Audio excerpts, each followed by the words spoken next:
Shalom. First and foremost, I want to give all praises, honor, and glory to Yahweh, Bahasham, Yahushai, Bahasham, Racha Kodash. Double honors to the elders and the apostles of Great Millstone, and peace and blessings to the elect. All right, I wanted to do a response, all right, to the video that was done here by the elder apostle Gabar. Okay, titled Kevin Samuels displays his ignorance concerning the origin of marriage. Okay, and basically goes in, all right, edifying video. Definitely watch it and be edified.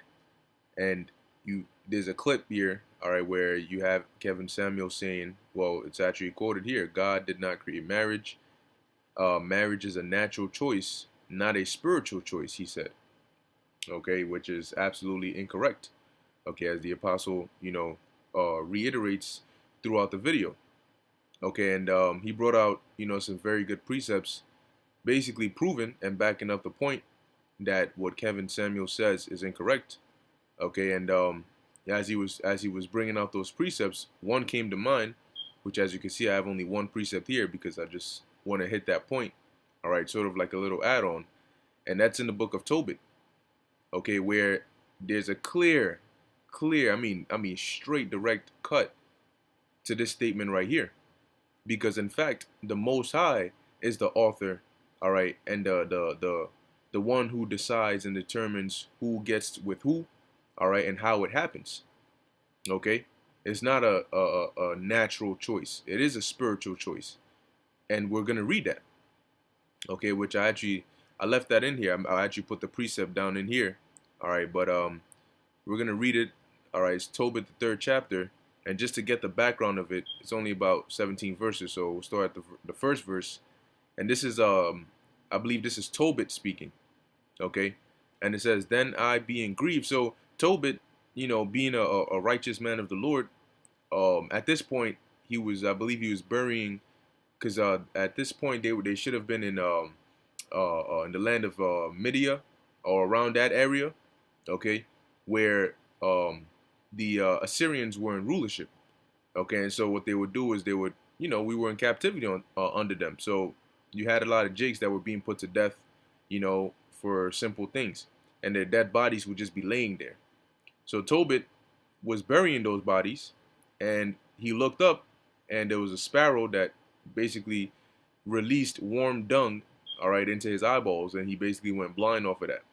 Okay, so this is what takes place after that, and it says, "Then I being grieved." Now you may say, well, how does this relate to marriage?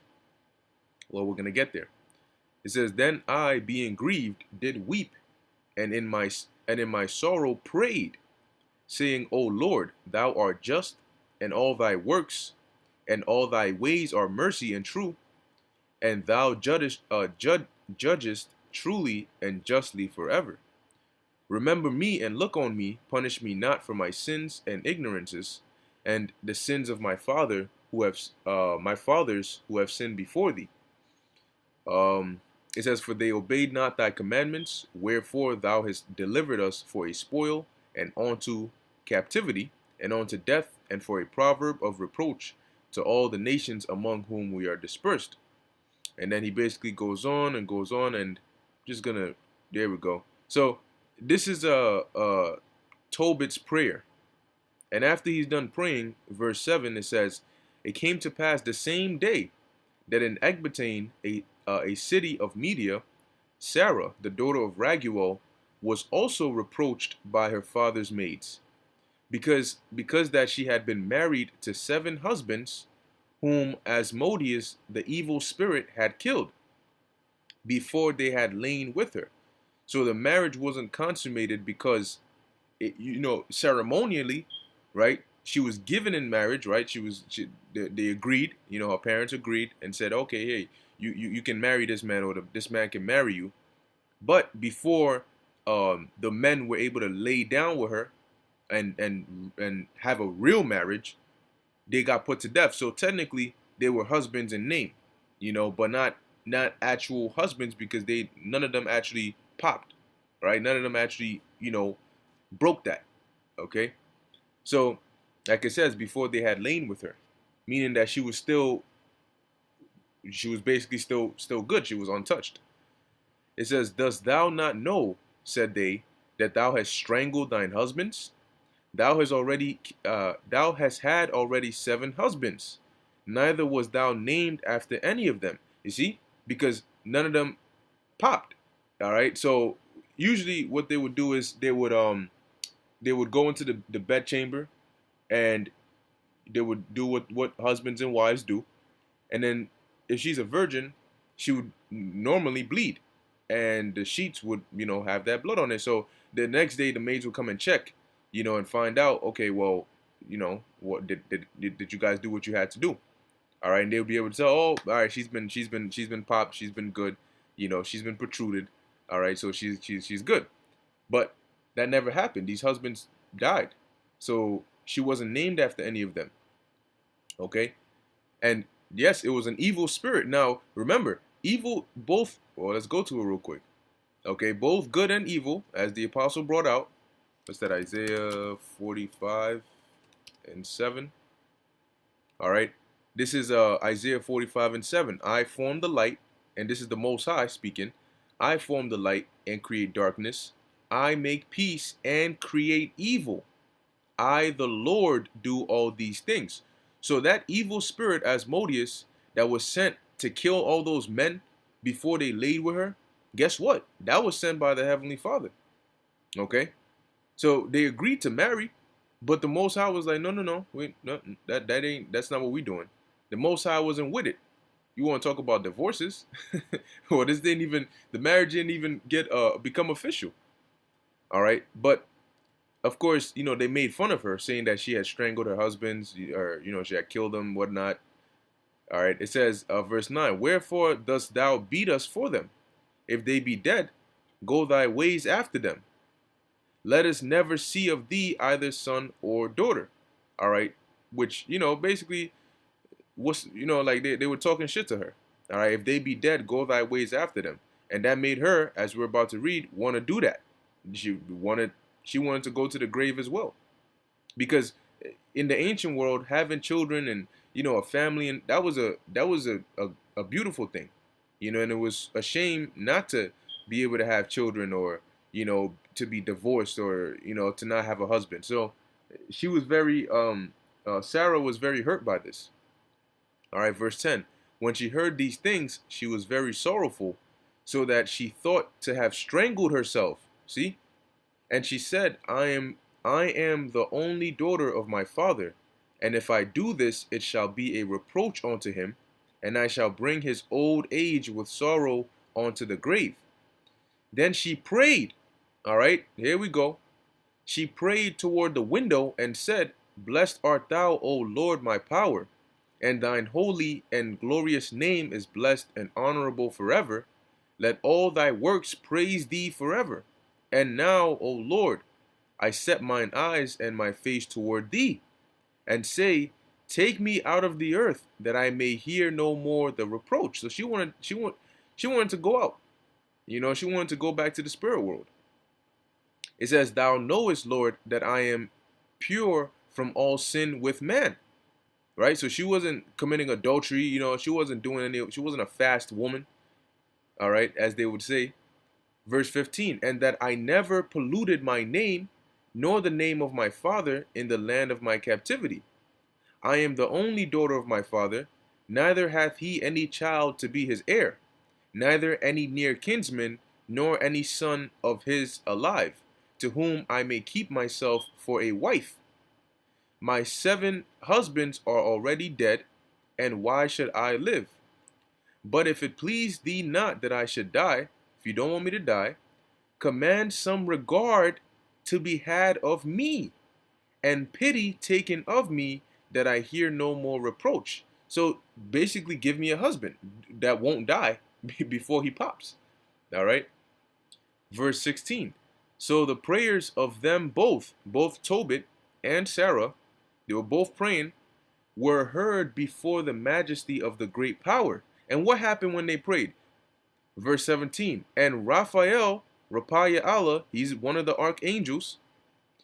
Raphael was sent. Who sent him? The Most High.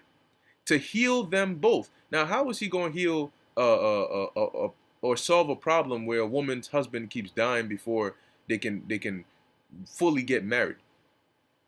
But let's see. It says to heal them both, that is, to scale away the whiteness of Tobit's eyes, because remember, he went blind because of that sparrow's dung that it released into his eyes. Okay? So he was to go and scale away the whiteness of Tobit's eyes, to give him his sight back, and to give Sarah, the daughter of Raguel, for a wife to Tobias, the son of Tobit. Hold up, wait, time out. Wait a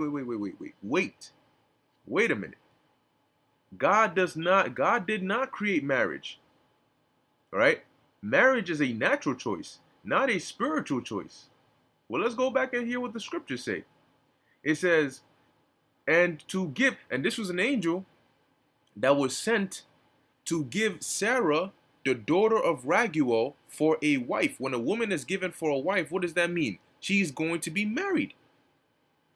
And it says, to Tobias, the son of Tobit, and to bind Asmodeus, the evil spirit, so that he wouldn't kill any more of her husbands.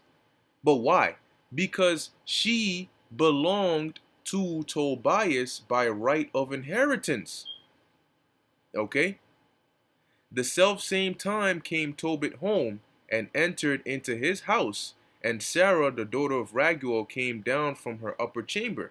So in essence, the Most High had it to where no man was able to lay down with Sarah to let's actually look up that word. Let's see if they give us some synonyms. Consummate. It says make a marriage or relationship complete by having sexual intercourse. Okay? So, no man was able to complete the marriage with her, right? Because the Most High had already set it up that she wasn't going to marry any of those men. She was going to have to marry Tobias, the son of Tobit. So, the Most High set up that marriage. That's why he had that evil spirit continue to kill all those men before they could consummate the marriage. But then when Tobias came in the picture, when you actually read the rest of the book, the angel actually goes with Tobias. All right, the Lord sets it up, and he ends up over there at Raguel's house, and he ends up marrying Sarah. Okay, she becomes his wife, and that evil spirit is sent away. So, would you not say the Most High set that up? God did not create marriage. So what's this about? Marriage is a natural choice. Well, guess what? Those 7 husbands, they tried a natural choice, and what happened to them? They got taken out by that evil spirit. That evil spirit. So that was actually a spiritual choice.